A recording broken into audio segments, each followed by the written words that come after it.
এখন আমাদের আবহাওয়ার যা পরিস্থিতি তাতে আজ এবং আগামী কালকে আমাদের পশ্চিমের জেলাগুলোতে তাপমাত্রা স্বাভাবিকের থেকে বেশি থাকবে।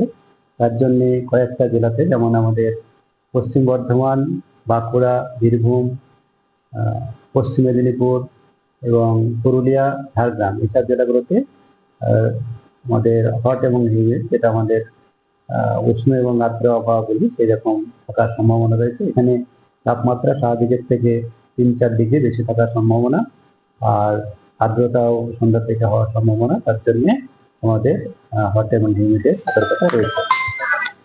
আর আগামী দুদিনের পরে, আজ এবং কালকের পর থেকে আমাদের রাজ্যে মূলত দক্ষিণবঙ্গে বজ্রবিদ্যুৎ সহ বৃষ্টিপাত ধীরে ধীরে বাড়ার সম্ভাবনা রয়েছে। যেমন আমাদের আগামীকাল, আজকেও দু এক জায়গায় হওয়ার সম্ভাবনা রয়েছে। মূলত আমাদের ঝাড়গ্রাম এবং পশ্চিম মেদিনীপুর এইসব জেলাতে হওয়ার সম্ভাবনা রয়েছে।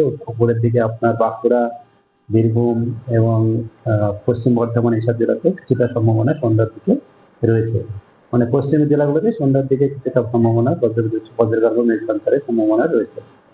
আর আগামীকাল যেটা রয়েছে, আগামীকাল আমাদের ঝাড়গ্রাম, পশ্চিম মেদিনীপুর, বাঁকুড়া, উত্তর চব্বিশ পরগনা এসব জেলাতে রয়েছে কিছু কিছু জায়গায়।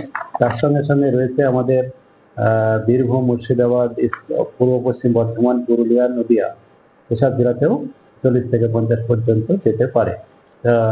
আগামীকাল কিছুটা হবে, 26, 27, 28 এই সময়ে বজ্রবিদ্যুৎ সহ বৃষ্টিপাতের পরিমাণ বাড়তে পারে এবং দমকা হাওয়া হওয়ার সম্ভাবনা রয়েছে। 26, 27-এ 50 থেকে 60 কিলোমিটার পর্যন্ত কয়েকটা জেলায় দমকা হাওয়া যেতে পারে। এই হচ্ছে দক্ষিণবঙ্গের। 29 তারিখে আমাদের নির্বাচন রয়েছে। 29 তারিখেও আমাদের দক্ষিণবঙ্গের যেসব জেলাতে নির্বাচন রয়েছে সেসব জেলাতে বজ্রবিদ্যুৎ সহ বৃষ্টিপাতের সন্ধ্যা বিকালের দিকে সম্ভাবনা রয়েছে। বিক্ষিপ্ত হবেই হবে, তবে সম্ভাবনা রয়েছে। দমকা হাওয়াও 40 থেকে 50 কিলোমিটার পর্যন্ত যেতে পারে। তাপমাত্রা খুব বেশি, যেমন স্বাভাবিক বা স্বাভাবিকের প্রতি কিছুটা কয়েক জায়গায় কমও থাকতে পারে।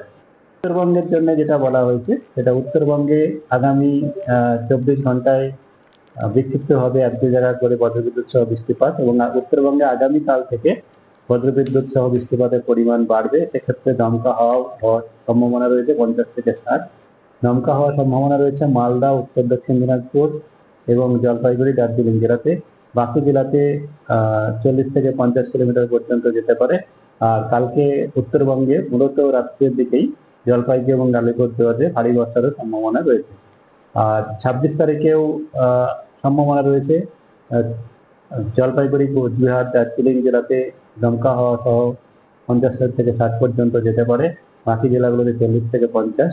উত্তরবঙ্গে এখন 25 থেকে আমাদের 28-29 তারিখ পর্যন্ত প্রায় প্রতিদিনই অনেক জায়গাতেই হালকা থেকে মাঝারি বৃষ্টিপাত, বজ্রবিদ্যুৎ সহ বৃষ্টিপাত হবে। তবে 25, 26, 27 এই 3 দিনে বৃষ্টিপাতের পরিমাণ কম বেশি থাকতে পারে। এখানে 2-1 জায়গায় ভারী বর্ষার সম্ভাবনা রয়েছে। যেমন জলপাইগুড়ি, আলিপুরদুয়ার, দার্জিলিং আমি বললাম 26 তারিখে, 27 তারিখে দার্জিলিং আর জলপাইগুড়ি, 25 তারিখে জলপাইগুড়ি এবং আলিপুরদুয়ার। আর কলকাতা তার পার্শ্ববর্তী অঞ্চলে যেটা রয়েছে, কলকাতাতে আগামী দুদিনে, মানে আজ এবং কালকে আংশিক মেঘলা আকাশ, তবে সন্ধ্যার দিকে আগামীকালকে বা আজকেও সাধারণত মেঘলা আকাশ হতে পারে। আর আগামী 24 ঘন্টার মধ্যে বজ্রগর্ভ মেঘ সঞ্চয় কিছুটা সম্ভাবনা রয়েছে।